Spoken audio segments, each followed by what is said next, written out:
le bureau.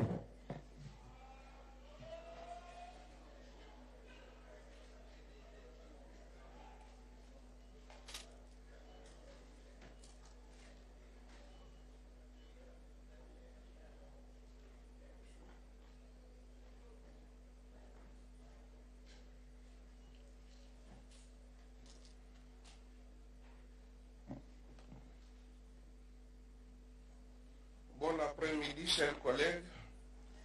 Vous pouvez vous asseoir.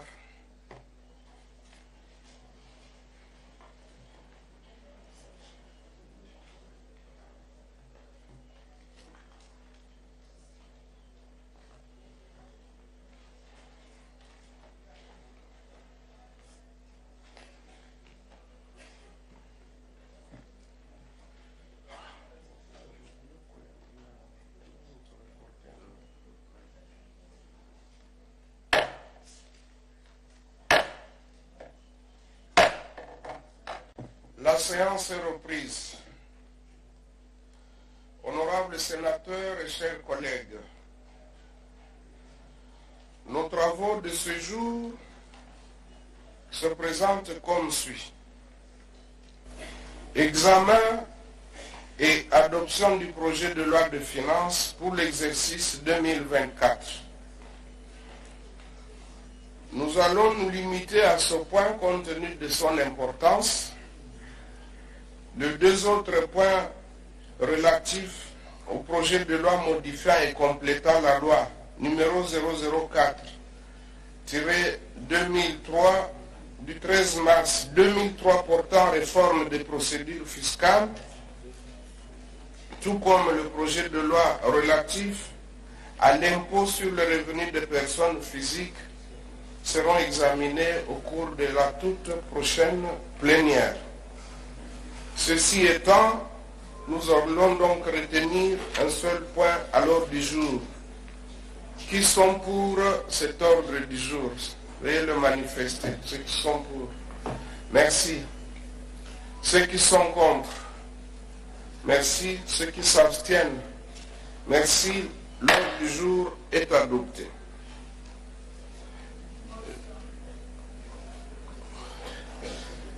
Juste une minute. Ce projet de loi, il est donc inscrit à l'ordre du jour numéro 11. Il s'agit du document DL 33-271 qui vous a été distribué. Et nous allons l'examiner sur base de l'article 127 de notre règlement intérieur. Le gouvernement sera représenté par M. Aimé Boji Sangara, ministre d'État au budget, qui est accompagné de la ministre d'État, de la ministre chargée des relations avec le Parlement, ainsi que du vice-ministre au budget. Je demande au service de les introduire dans l'hémicycle. Motion collègue Zeta.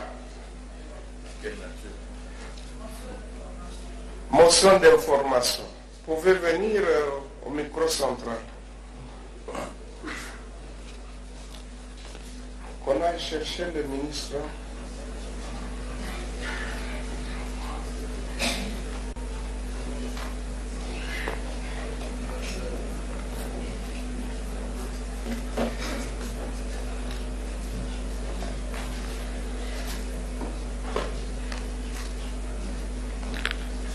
Vous avez la parole, cher collègue Zeta. Merci. Allumez le micro. Ouais. Voilà. Merci, honorable président, pour m'avoir accordé la parole. Je prends la parole aujourd'hui avec un cœur qui saigne sur la situation sécuritaire qui prévaut à Kisangani à ce moment-ci. C'est depuis dimanche passé, à Yalisombo, où les actes d'atrocité ont été enregistrés et plus de 1000 personnes ont fui leur milieu de résidence et se sont réfugiés de l'autre côté du fleuve Congo, plus précisément dans la paroisse Saint-Camille de Simissimi. Depuis hier matin, un autre mouvement de la population habitant PK17, PK15, PK5, route Bouta a été observé vers le centre de la ville de Kisangani. Il est à noter que le conflit entre les communautés Mboli et Longola, dont les effets étaient encore localisés à la commune de Lubunga, commence à s'intensifier dans tous les coins de la ville de Kisangani, sans oublier certains territoires, notamment ceux de Opala, d'Ubundu et aujourd'hui Banalia et Isangi, sont au point d'être affectés. Il y a de cela quelques semaines, certaines localités dans les territoires d'Opala ont été attaquées par les assaillants venus d'Ubundu. Plusieurs personnes ont été massacrées, dont certains brûlés vifs. Et si le gouvernement ne prend pas des mesures qui s'imposent par rapport à ce qui se passe à Kisangani aujourd'hui, en annulant le 20 contrat qui a été signé par la gouverneure de la Chopo, ce conflit risque d'embraser toute la province de la Chopo. Et nous demandons,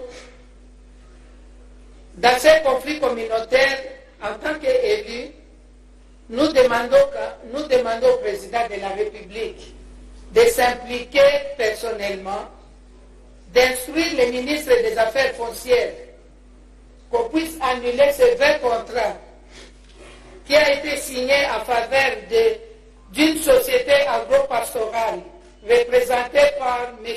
Roumi Zulfikar, un sujet libanais, le 24 février 2023.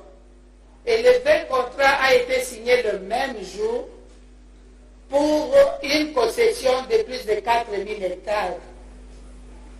Tout simplement, on a morcelé à 280 pour en faire le total de plus de 4000 hectares. Et ce n'est pas possible, c'est ça qui est à la base des conflits et des tueries qui se passent actuellement à la Chopo.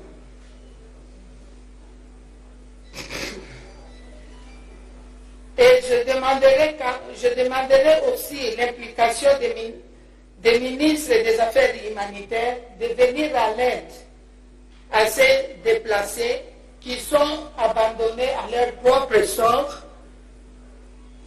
Ils dorment dehors à ciel ouvert et ils n'ont même pas d'aide, ni à manger, ni l'habillement.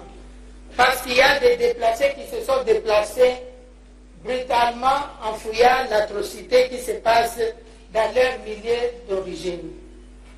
J'ai dit et je vous remercie. Merci beaucoup, chers collègues Zeta. Comme vous le savez, la motion d'information n'appelle pas de débat. Nous vous prierons tout simplement de déposer un courrier dans ce sens à votre bureau pour que nous prenions les contacts utiles au vu des recommandations que vous avez formulées. Notamment, nous devons saisir le Premier ministre pour qu'il instruise le ministre des Affaires foncières de revenir éventuellement sur l'acte qu'il a posé, qui est à la base de toutes les crises et tout ce qu'il y a comme tuerie qui s'observe au niveau de Kisangani. Merci beaucoup. Ceci étant, chers collègues, nous poursuivons donc notre ordre du jour relatif à l'examen et à l'adoption du projet de loi de finances pour l'exercice 2024. Sans plus tarder, D'abord, nous souhaitons la bienvenue dans cet hémicycle du ministre d'État, ministre du Budget, Son Excellence Aimé Boji Sangara, accompagné de la ministre Anne-Marie Kaoumé, chargée des relations avec le Parlement, et du vice-ministre Élisée Bokoumé. Et je demande donc au ministre d'État de venir nous donner son exposé, donc l'économie du projet de loi qui est soumis au débat ce jour. Monsieur le ministre d'État, vous pouvez prendre le micro.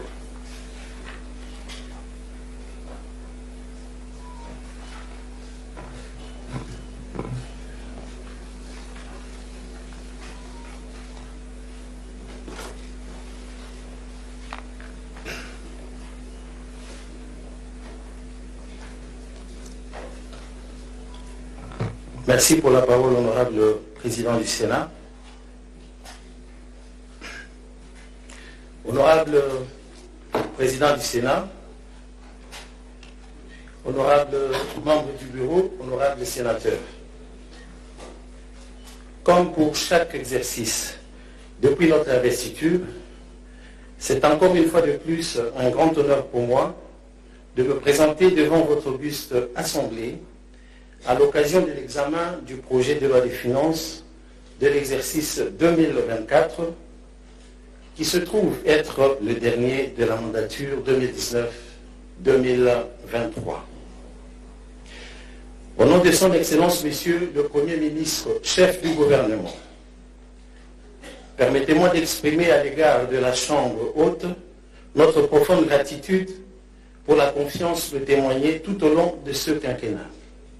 Honorable Président, honorable sénateur, avant toute chose, qu'il me soit permis de rappeler que c'est depuis le 15 septembre dernier, à l'occasion du dépôt au bureau de l'Assemblée nationale du projet de loi des finances pour l'exercice 2024 que votre gouvernement s'en est dessaisi.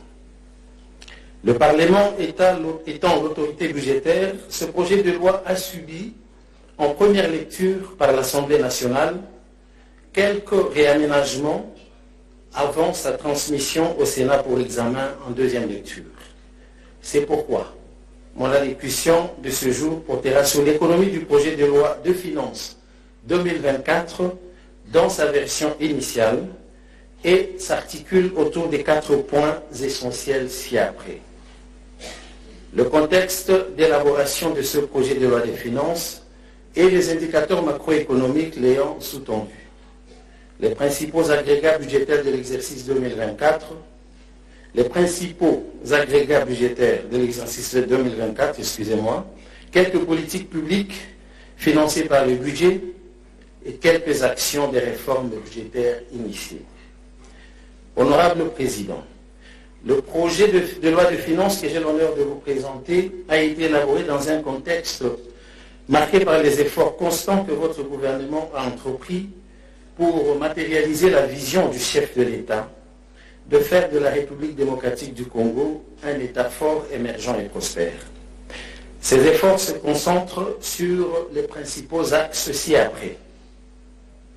La sécurisation du pays et la restauration de l'autorité de l'État. Le projet de loi de finances examen tient compte des efforts consentis pour la pacification de la partie est de notre pays et la montée en puissance de nos forces de défense et de sécurité. Il tient également compte de la redynamisation de la territoriale avec la nomination des agents territoriaux et le déploiement des magistrats sur l'ensemble du territoire national. Il tient compte de l'organisation des élections présidentielles, législatives nationales, provinciales et municipales en décembre 2023. La poursuite de la mise en œuvre du programme de développement local à la base des 145 territoires et de la politique de la diversification de l'économie congolaise. La poursuite de la mise en œuvre des politiques phares du chef de l'État dans les secteurs de l'enseignement, avec la consolidation de la gratuité de l'enseignement primaire et celui de la santé avec la couverture santé universelle à travers notamment la gratuité des accouchements et la prise en charge des consultations prénatales, postnatales et néonatales. La mise en œuvre du programme économique du gouvernement avec l'appui des partenaires techniques et financiers. Votre gouvernement s'est engagé à tout mettre en œuvre afin de conclure, à l'issue des 6 revues satisfaisantes, l'accord avec le Fonds monétaire international dans le cadre du programme triennal soutenu par la facilité élargie des crédits. Il s'agit ici de signaler que l'équipe du Fonds monétaire international et la République démocratique du Congo sont parvenus le 31 octobre à un accord au niveau des services sur les politiques économiques en vue de la conclusion de la 5e revue du programme qui devrait intervenir à la prochaine réunion du Conseil d'administration du Fonds monétaire international programmée pour ce 15 décembre. Dans ce contexte, la promulgation de la loi des finances pour l'exercice 2024 est l'un des préalables à la conclusion satisfaisante de cette revue.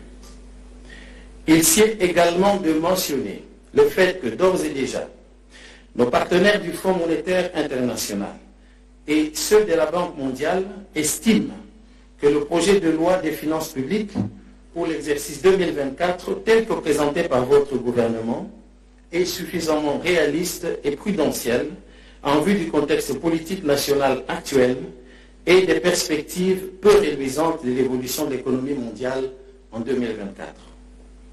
Point n'est besoin de rappeler aux honorables sénateurs que ce sera la toute première fois que notre pays aura franchi cette étape dans ses nombreuses tentatives de parachever un programme économique avec le Fonds monétaire international.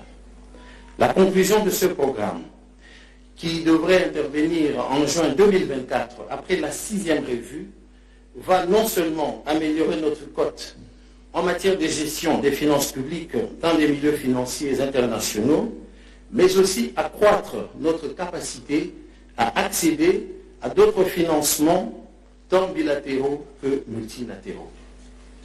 Pour ce qui est des indicateurs macroéconomiques qui sous-tendent le budget 2024, malgré les récentes turbulences sur les marchés de biens et services et sur le marché de change, ce projet de loi des finances a été élaboré dans l'hypothèse d'une croissance soutenue de 6,4%, d'une inflation de 10,9% en moyenne annuelle et d'un taux d'échange de 2518 francs congolais de dollars américains à la suite des mesures prises par le gouvernement pour stabiliser le cadre macroéconomique.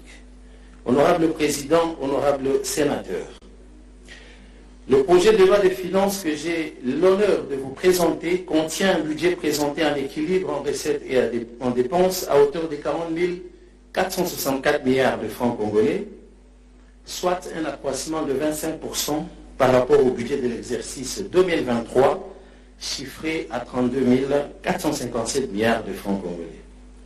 Les recettes de l'exercice 2024 sont structurées de la manière suivante. Budget général, 36 470 milliards de francs congolais, dégageant un accroissement de 20% par rapport à leur niveau de 2023. Budgets annexes, 705 milliards de francs congolais, représentant un accroissement de 30% par rapport à leur niveau de la loi des finances 2023. Comptes spéciaux, 3 289 milliards de francs congolais, soit un taux d'accroissement de 104% par rapport à leur niveau du budget 2023. Les recettes du budget général 2024 comprennent les recettes internes de 24 549 milliards de francs congolais, représentant 67% du budget général, et les recettes extérieures de 11 919 milliards de francs congolais, représentant 33%. Les recettes internes sont constituées de recettes courantes chiffrées à 23 668 milliards de francs congolais et des recettes exceptionnelles d'une hauteur de 881 milliards de francs congolais au titre d'obligation du Trésor. Les recettes courantes sont ventillées comme suit. Recettes de douane et accises, 5 789 milliards de francs congolais, soit un accroissement de 17% par rapport à leur niveau de 2023. Recettes des impôts, 13 572 milliards de francs congolais, dégageant un faible accroissement de 1,7% par rapport aux assignations de l'exercice 2023. Recettes non fiscales, 3 682,9 milliards de francs congolais, affichant un accroissement de 4% par rapport à leur niveau de 2023. Recettes des pétroliers producteurs, 624,1 milliards de francs congolais, soit un accroissement de 1% par rapport à leur niveau de l'exercice 2023. En vue de la mobilisation accrue des recettes, la politique fiscale préconisée pour l'exercice 2024 est essentiellement orientée vers l'élargissement de l'assiette fiscale, la fiscalisation du secteur informel, la promotion du civisme fiscal, la lutte contre la corruption et le collage des recettes, ainsi que la poursuite des réformes fiscales et douanières amorcées ces dernières années dans le but de relever la pression fiscale. Les recettes extérieures sont constituées de recettes d'appui budgétaire de l'ordre de 473 milliards de francs congolais et des recettes de financement des investissements de 11 446 milliards de francs congolais, attendus des bailleurs bi- et multilatéraux de la République démocratique du Congo. S'agissant des dépenses, elles sont chiffrées à 40 464 milliards de francs congolais, en équilibre avec les recettes correspondantes, tant pour les budgets généraux, les budgets annexes et les comptes spéciaux. Les dépenses du budget général sont ventillées comme suit. 1. Dette publique et frais financiers, 1667 milliards de francs congolais. 2.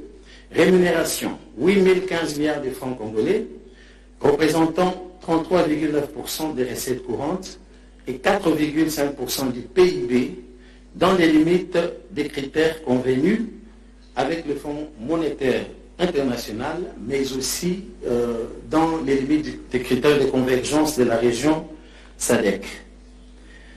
3. Biens matériels et prestations, 3 748 milliards de francs congolais, représentant 10% des dépenses du budget général. 4. Transferts et subventions, 4 093 milliards de francs congolais, soit une régression de 11% par rapport à leur niveau de 2023. 5. Dépenses d'investissement, 17 897 milliards de francs congolais, soit un accroissement de 54% par rapport à leur niveau de 2023 et 49% des dépenses du budget général. Elles se déclinent de la manière suivante. Investissement sur ressources propres, 6 450 milliards de francs congolais. Investissement sur ressources extérieures, 11 446 milliards de francs congolais. L'investissement sur ressources propres comprend des projets du gouvernement central, 1365 milliards de francs congolais, dont 7 556 milliards de francs congolais en faveur des projets inscrits dans le cadre du programme de développement local des 145 territoires. La contrepartie des projets, 101 milliards de francs congolais. Les projets de province, 3 097 milliards de francs congolais. Le fonds de péréquation, 1888 milliards de francs congolais. Les dépenses exceptionnelles évaluées à 870 milliards de francs congolais, dont 200 milliards de francs congolais pour les opérations électorales, 500 milliards de francs congolais pour les fonds de soutien au développement des FARDC et services de sécurité, 50 milliards de francs congolais pour l'appui aux opérations de recensement et d'identification de la population et 60 milliards de francs congolais pour la couverture d'éventuels sinistres et calamités. Honorable Président, honorables sénateurs, l'analyse du projet de loi des finances pour l'exercice 2024 dégage les principaux faits saillants ci-après. 1. Un accroissement de 55,6% des crédits alloués aux investissements par rapport à leur niveau de 2023, entraînant ainsi une amélioration de sa part dans les budgets généraux de 35,8% en 2023 à 49,6% en 2024, ce qui permettra la poursuite des grands chantiers initiés par le chef de l'État, notamment la construction du port en eau profonde de Banana, la construction des logements sociaux, la réhabilitation des aéroports en province, l'acquisition des équipements des travaux publics et agricoles, la poursuite de l'extension du réseau routier, etc. 2. Le renforcement des parts des crédits alloués au secteur de la défense et sécurité, l'inscription dans le budget de l'exercice 2024 d'un compte d'affectation spéciale dénommé Fonds de soutien et de développement des FARDC d'un import de 297 milliards de francs congolais et du Fonds des hydrocarbures pour les générations futures pour un import de 1259 milliards de francs congolais. 3. La poursuite du processus électoral par l'organisation des élections locales pour un import de 200 milliards de francs congolais. 4.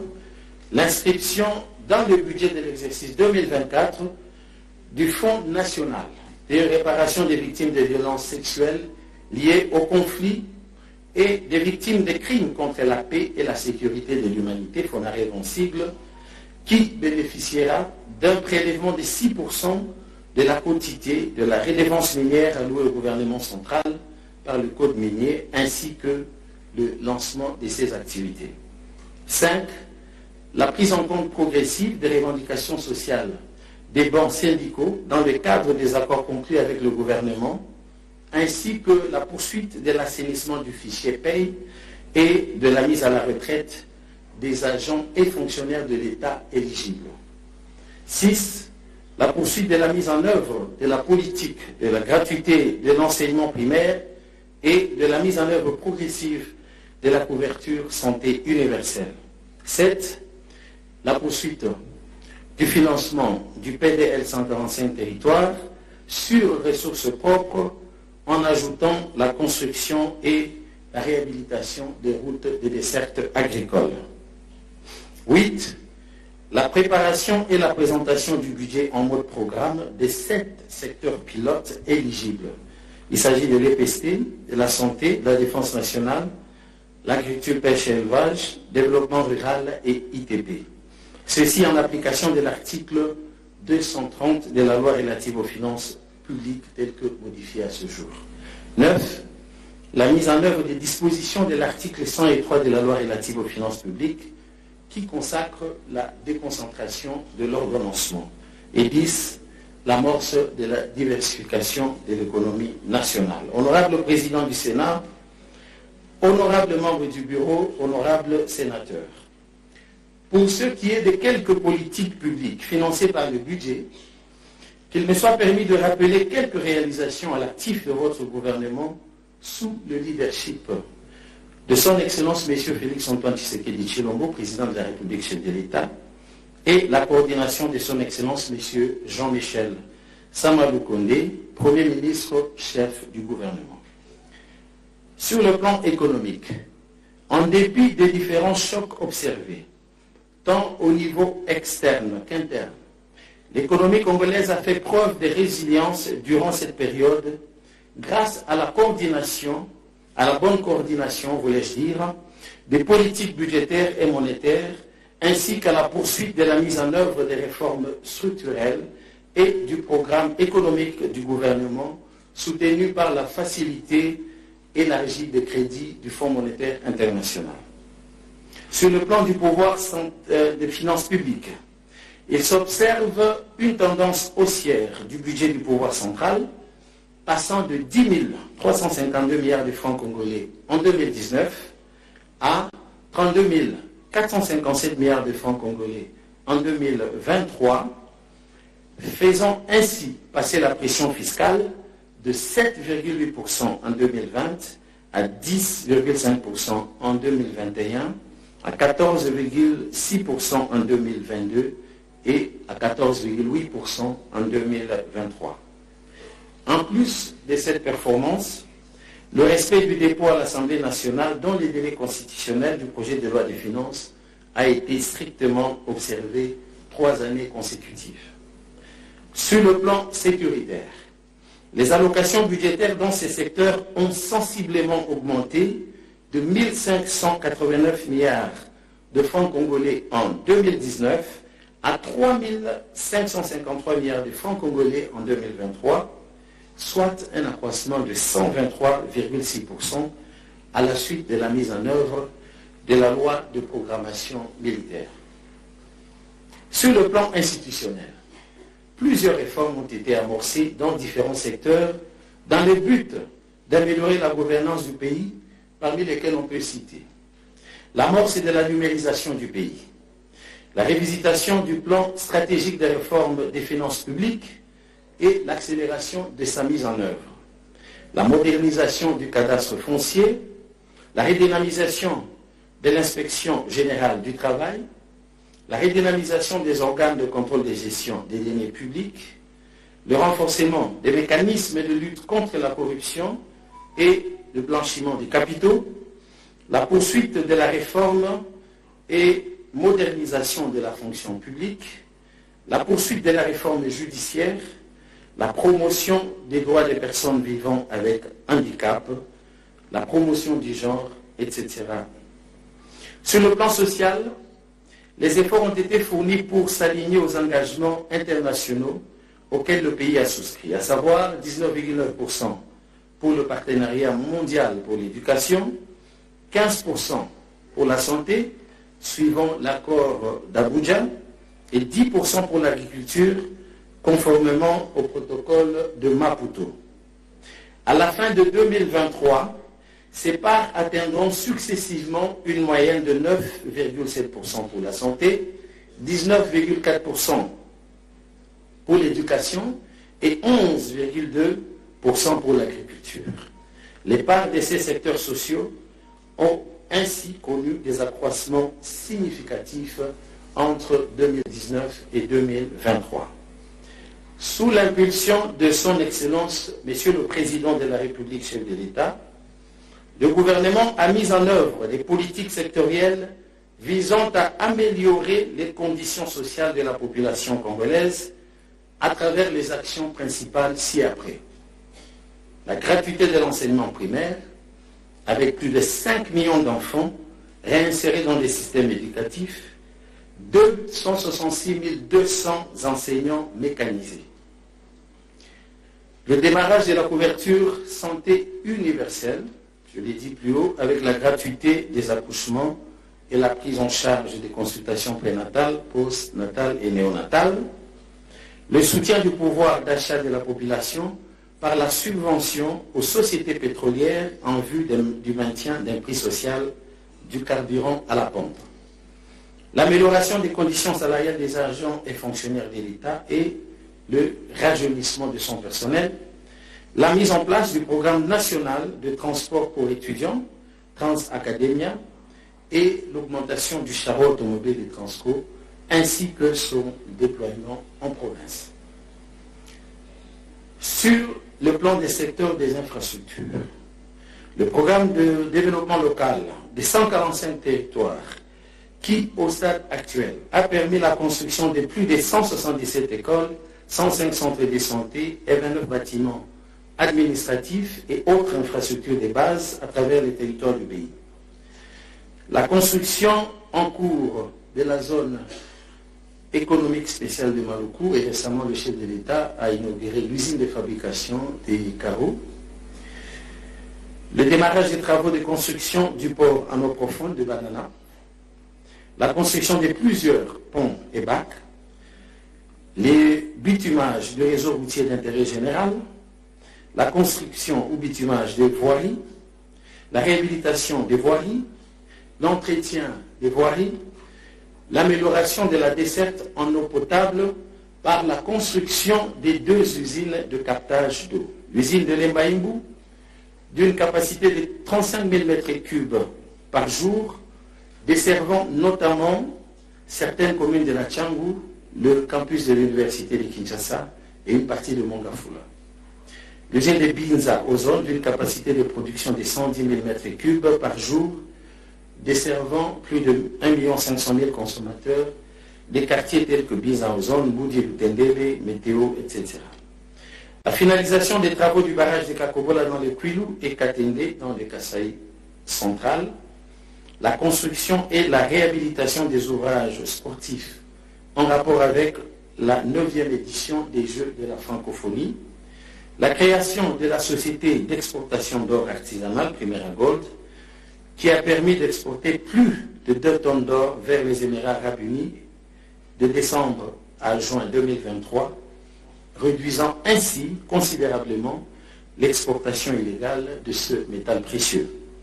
La mise en place d'un centre de recherche et de formation sur la production des batteries électriques à Lubumbashi, la construction du centre financier de Kinshasa, qui abritera toutes les administrations des régies financières, le tour des ministères budget et finances, un complexe hôtelier 5 étoiles, ainsi qu'un centre de convention d'une capacité de 3000 places. La construction et la réhabilitation des aéroports, notamment Mbujimaï, Kisangani, Bukavu, Boende et Kolwezi, la construction des 4 nouvelles universités, la modernisation de l'hôpital général de référence de Kinshasa, Imamaemo, la restauration et la modernisation de la résidence officielle du chef de l'État et de la cité présidentielle, et sur le plan diplomatique, la restauration de l'image de marque de la République démocratique du Congo au niveau international par la participation active au sommet et autres rencontres à travers le monde. L'appurement des arriérés des cotisations de la République démocratique du Congo dans les organisations internationales, la dotation des missions diplomatiques en matériel roulant et la réhabilitation de certaines missions diplomatiques et postes consulaires. Ce bilan n'est pas exhaustif, bien entendu. Honorable Président, honorables sénateurs, s'agissant des réformes budgétaires, votre gouvernement s'est attelé, malgré les contraintes de tous ordres, d'accélérer la mise en œuvre des réformes des finances publiques introduites par la loi relative aux finances publiques, l'OFIP-Pensible. Ici est de rappeler que ces réformes ont pour socle la migration vers le budget programme. Dans cette optique, votre gouvernement a réalisé un certain nombre d'actions dont, après une décennie, le décret portant gouvernance budgétaire, un cadre réglementaire important pour le basculement des budgets de moyens vers les budgets programmes a été pris. La feuille de route des migrations vers les budgets programmes a été revue et adoptée par le Conseil des ministres. Le décret portant manuel des procédures de passation des marchés publics a été revu. Un projet de décret sur les marchés spéciaux a été finalisé. À la suite du décret portant gouvernance budgétaire, un ensemble d'innovations sur la documentation budgétaire, vous allez le constater dans le lot que vous avez reçu. Je disais qu'un ensemble d'innovations sur la documentation budgétaire a été introduit, telles que la déclaration des risques budgétaires, les projets d'investissement public, le rapport sur les dépenses fiscales et le rapport sur la situation consolidée des entreprises publiques. Le projet de loi portant révision de la loi relative aux finances publiques est voté au Parlement, accordant au gouvernement un moratoire de 5 ans a été voté ici au Parlement, fixant les débats d'orientation budgétaire à la session parlementaire de mars au lieu de septembre pour résoudre le problème qui nous empêchait de tenir les débats d'orientation budgétaire en temps utile, et instituant l'obligation au gouvernement de présenter annuellement un rapport sur l'état d'avancement de la mise en œuvre de ces réformes. Ceci devrait nous permettre de ne plus recourir à un autre moratoire à l'horizon 2028. Ici est de noter que, dans le cadre du projet de loi des finances, votre gouvernement a préparé et présenté les budgets de 7 ministères pilotes en mode budget-programme. Cette phase expérimentale consiste dans le cadre de la mise en œuvre progressive des dispositions de l'article 103 de la LOFIP en la déconcentration de l'ordonnancement dans les 7 ministères précités. Le document numéro 9, en annexe du projet de loi des finances sous examen, donne les détails sur ces budgets. De même, il est prévu la mise en œuvre des dispositions de l'article 103 de la loi relative aux finances publiques qui consacre la déconcentration de l'ordonnancement. Honorable Président, honorables membres du Bureau, honorables sénateurs, j'émets le vœu que ce projet de loi de finances soumis à votre seconde lecture soit examiné de manière à non seulement garantir la conclusion satisfaisante de la 5e revue du programme en cours avec le Fonds monétaire international d'ici le 15 décembre 2023, mais surtout assurer la mise en place d'un cadre favorable au prochain gouvernement pour la continuation de la matérialisation de la vision du chef de l'État entamée dans cette première mandature. Car au vu de son bilan largement positif, tel que je viens de l'illustrer ci-dessus, j'ai la ferme conviction qu'il sera massivement réélu aux élections du 20 décembre pour poursuivre son œuvre. Voilà, honorable président du Sénat, honorables membres du bureau, honorables sénateurs, l'économie du projet de loi de finances 2024 que j'ai l'honneur de présenter ce jour à votre auguste assemblée. Je vous remercie. Merci beaucoup, Monsieur le ministre d'État. Vous pouvez retourner à votre place. Honorables sénateurs et chers collègues, vous venez de suivre l'exposé du ministre d'État relatif au projet de loi de finances pour l'exercice 2024. Que ceux qui veulent intervenir se fassent inscrire. Collègue Muyumba Francine, collègue Mungwananjo, collègue Mobutu, collègue Kabamba, collègue Ulungu, collègue Lubala, collègue Mapenzi, collègue Mutombo, collègue Bakomito, collègue Mabaya, collègue Mukalai, collègue Che Okitundu, collègue Katumwa, collègue Bolingo, collègue Mangiadi, collègue Zabalafio, collègue Lelo, collègue Yangotikala,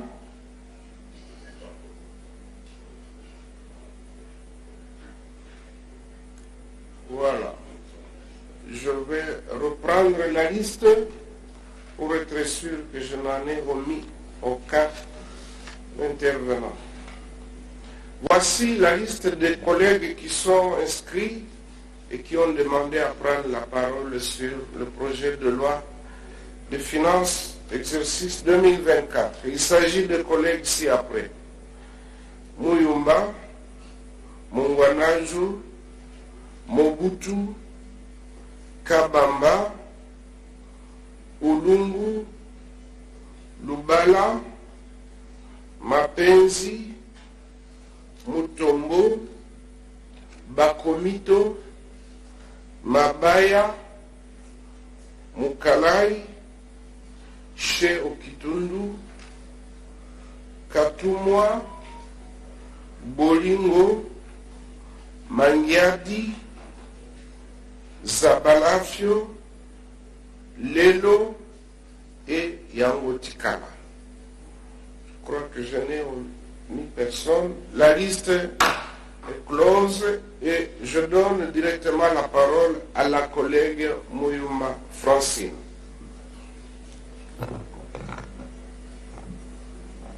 Merci, honorable président, pour la parole. Honorable président, honorable membre du bureau, honorable sénateur, très chers collègues, je félicite pour commencer les ministres pour la présentation du budget 2024.